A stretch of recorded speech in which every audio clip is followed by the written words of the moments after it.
Inès et Mathieu, tous deux élèves de 3e, entendent dire que l'IPS de leur collège est de 104. Mais qu'y a-t-il derrière ce sigle ? Curieux, ils cherchent à comprendre ce que cela signifie.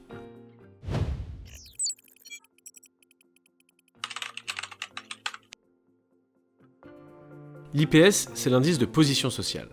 Comme son nom l'indique, il résume les conditions sociales, économiques et culturelles du collège à partir des professions des parents d'élèves. Le but, c'est de savoir si le collège est plus ou moins favorisé. On ne mesure donc pas la réussite scolaire des élèves, mais plutôt les facteurs qui y contribuent. Pour calculer cet indice, tout commence par un tableur, un très grand tableur. Les parents peuvent entrer dans 40 catégories socio-professionnelles. Il y a donc 40 possibilités pour l'un, 40 pour l'autre, ce qui fait 1600 combinaisons possibles. Reste à attribuer un IPS à chacune de ces possibilités.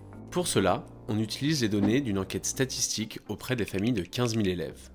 Cette enquête statistique contient plein d'informations sur le contexte familial.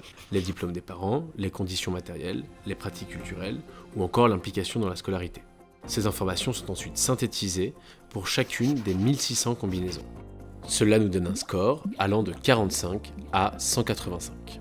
Plus l'IPS est élevé, plus les conditions familiales sont favorables à l'apprentissage. Mais revenons à nos deux collégiens. Inès, dont la mère est professeure des écoles et le père ingénieur, a un IPS de 175. Mathieu, fils d'employé de commerce et d'ouvrier qualifié de l'industrie, en a un de 75.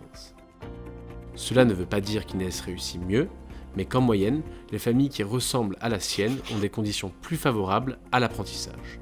Et finalement, pour pouvoir dire que le collège d'Inès et Mathieu a un IPS de 104, on fait tout simplement la moyenne des indices de l'ensemble des élèves de l'établissement.